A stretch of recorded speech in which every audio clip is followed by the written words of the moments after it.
morning mga bro. Nandito na tayo sa bukid. Hindi na ako kanina. Nakapag video. Bumili na tayong diesel. Andar natin yung makina. Para bago mag birthday yung kambal natin, nakapagpatubig na tayo. 7 birthday nung kambal natin sa 21. Hindi ko lang kung aabot to sa ating pag-upload, pero kukuhanin natin na ma-upload natin yun bago mag-birthday sila kambal. Yung tubig natin, ayan, nagpa-stable na rin yung maison dito sa ating likod. At update natin yung ating palay. Tinignan namin kahapon ni Mrs. Medyo tuyo na tong taas. Tara, pasyalan natin mga bro. Kinuha na rin natin yung lona. Magamit natin dun. Ayan, ito, nalukot na natin yung lona. Dadali na lang natin dun sa may open water dun. Ito yung ating palay. Madamo natin ito. Spray natin, update na lang tayo pagka na-apply na natin ng Pi Zero. Ayan. Bukas hanggang makalawa siguro spray na natin to para medyo magandang tingnan yung ating palay. Papulo-pulo lang naman yung mga bro. Pupunta tayo ngayon doon sa bungad para ilagay na natin tong lona. Tara mga bro, nilagay natin sa sako kasi medyo maputik yung lona. Nadali na natin doon sa may dulo para matubigan yung isang pitak na malaki doon.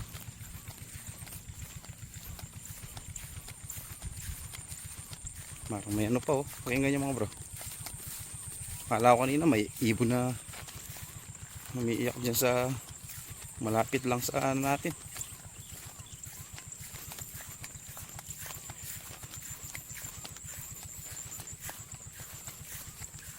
Oo nga pala.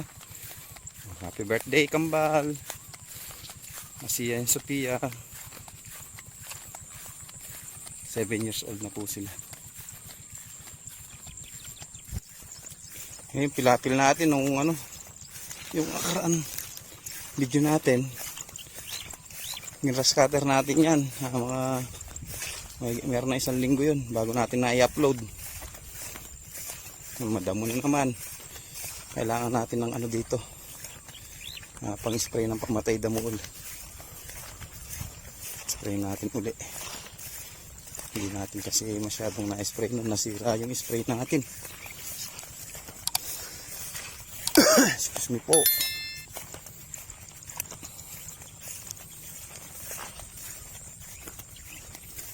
Ayun, hindi tayo nanggaling sa may puno. Ito yung ating tutubigan mga bro. Halos konti na lang yung tubig niya para sabay-sabay na yung pagtutubig. Ay, nakakangawit din mga bakas nung daan tubig sa gitna. Medyo yun na lang meron. Ay, medyo mababa. Ayun, ito yung tuyo na yung dito natin lalagay yung lona. Lalagay na natin mga bro. Update na lang natin pagkatapos. Shout out nga pala kay Madam Jerlyn saka kay Boss Albert. Ayan po yung bahay nila, may kulay green na gitna yan. Shout out ayun sa kay ex-kapitan kay ABC Cap Gerald. Shout out po, kapatid po ng Boss Madam yun ni Jerlyn. Nailagay na natin mga bro yung itang lono plastica hose.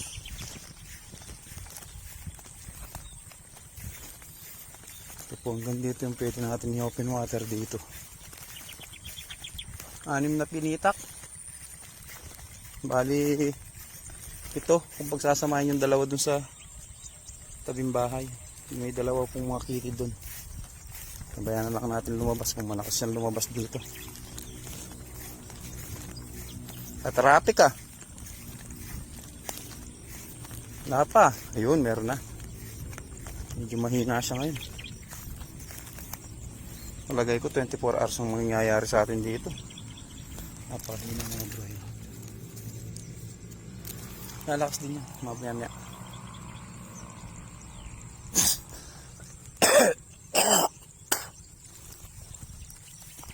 At least meron lumalabas na tubig kahit paano. Ngayon ang pinakamahina niyang labas dahil nga nagpapapasok sila ng tubig doon sa kabila. Yun po yung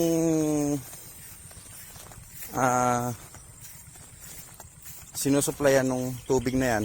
Yun yung ating hinihilahan ng palay noon. Kasama natin si kasamang MY. Ngayon naman update natin yung gagawa natin ng yung bubong. Kahit ito lang sako. Bibiyakin po natin, lalagay natin doon sa may makina. Masyado pong kawawa yung makina dahil sobrang init. Yun lang ang pag-asa natin sa ating palay. Yun ang haba magbuhat to sa tabi. Yan yung patungan natin ng bomba sa may bahay na yan. Isang pitak na maliit tapos ito ng malaki. Ganyan po kalaki yung tutubigan niya.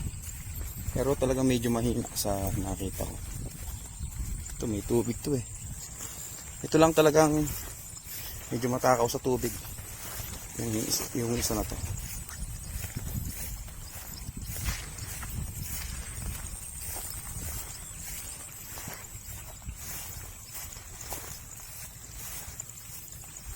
Tara, balik tayo sa bomba. Kuha tayo ng mga ilang pirasong ipil. Gagawin natin tulos. Shout out Alan DJ. Huwag natino ng patanaw. Mamasyal na ko na naman kene. Salbag tamong pataba.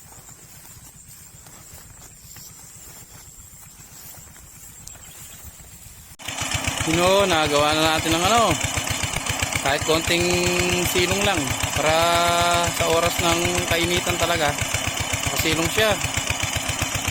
Kahit gawang lang dalas natin, kahit gawang kahit paano lang muna. Hindi naman kasi natin pwedeng lakihan yung pwesto ng silong niya kasi nakikitutok lang tayo ng ng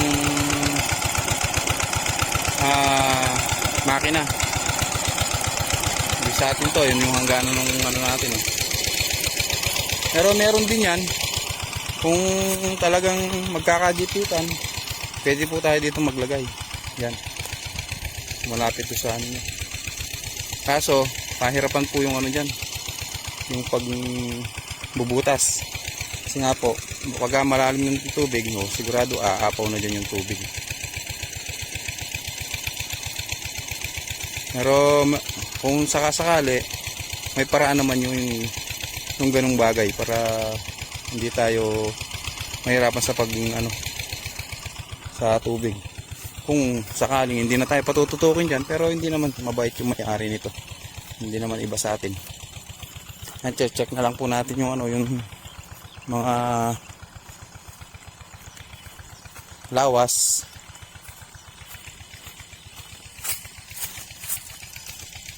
Saka muna tayo umuwi. Magsisilong na tayo ng kalabaw. Ipapaya to cool.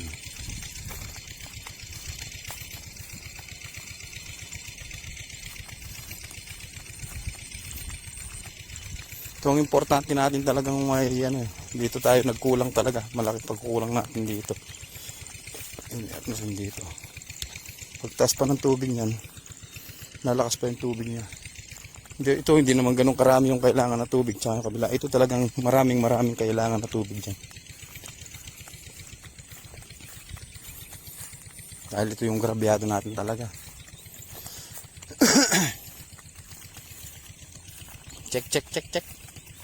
Ito, meron na rin ano to, pupunuin lang talaga rin to. Kasi kahapon nagtubig si ano, ang kapitbahay natin si Alec.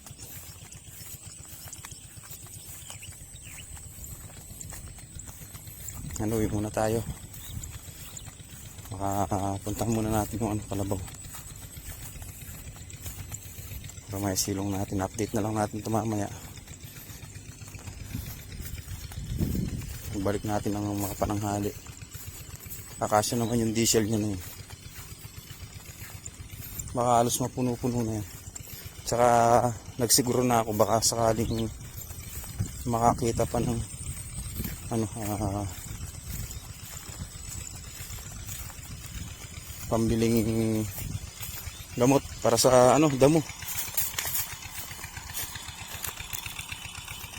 Tsaka importante rin natin na meron na tayo rin gamot sa ano, sa pang-insekto at pulyar.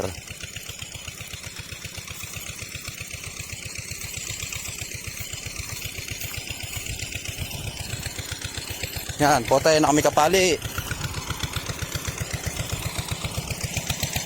Uwi muna tayo. Mga kami kakapali na balugbugi kay patukol. May tubig na rin yan.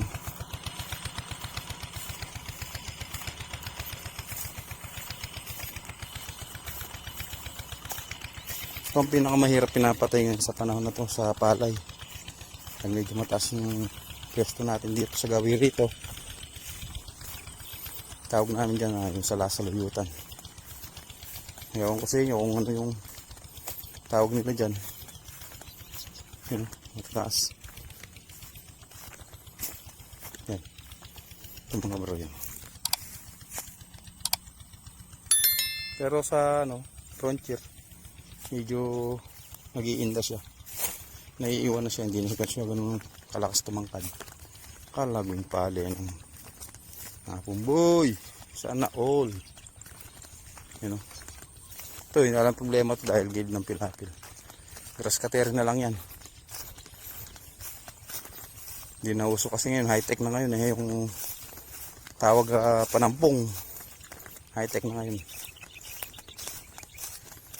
Ay, hindi bilad dyan doon kaya tamang ulukan eh. Kaya manaklakan yun.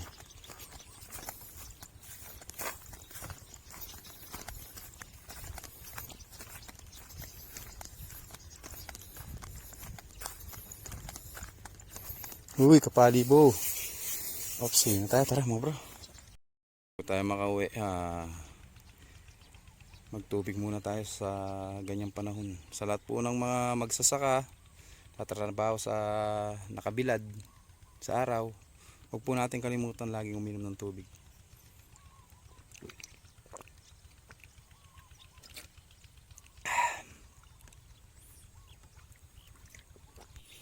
Yan po, nakakuha na natin yung ano, ipatukol, makatali pa po bitis nandin. Kalambat kayong tatanggalan, Mariosep. Yan, tinali ko lang po siya rito. Yung lubid nyo. Napulupot po yung pana sa hulihan.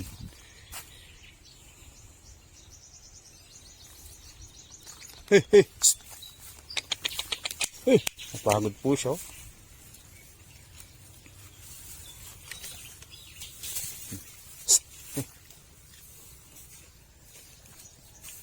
Bumait-bait na po siya ng konti ngayon.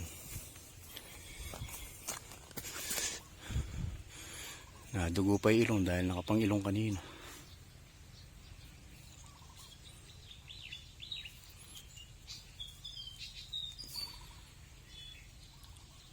Tara, kain muna tayo. Buti pinuntahan ko siya ng maaga-aga. Kundi lalo pala siyang mabibilad kanina. Tara, let's go! Yan mga bro, galing na po tayo dito sa ano, sa bukid. Naitupin na po natin yung ano, yung dona. Hindi ko na-videoan kanina dahil bigla yung ating ano. Nakatapos na rin tayo magpatubig. Ang mahirap, yung pinatubigan natin kahapon, yung isang pitak talagang awa na. Awa na danong. Pakikita ko sa inyo mga bro bago tayo tumuloy gumagora-gora na. Ito yung ano ni Alex, yung ginamit natin kahapon. Isa may pupunta sa bomba. Ay mga bro, yung tubig natin doon sa ano, ito na lang. Wala na, sanap-sanap niya dugo. Mata ko talagang danumin eh. Gagawin na lang natin yan sa susunod. Sa first cropping uli. Ano na lang natin ng okra to kahit konti lang. Kasi nahihirapan tayo sa kakatubig ng kakatubig. Baka pagkagaling ng birthday nila kambal, ma-spray na natin ng pandamo uli ito. Masyadong grabe damong tumubo rito. Tara, uwi na tayo mga bro. Ngayon mga bro, maraming salamat muli pag-support ng YouTube channel ni Tatay. Kung di pa po kayo naka subscribe, na gusto niyo po yung ating channel, yan, please subscribe, share and and like, at lagi niyo pong alalayan si Tatay Sid sa pag-ipagbaka niya po dito sa buhay sa bukid. Hasta la vista baby. Wala out ang kaya tamong motor.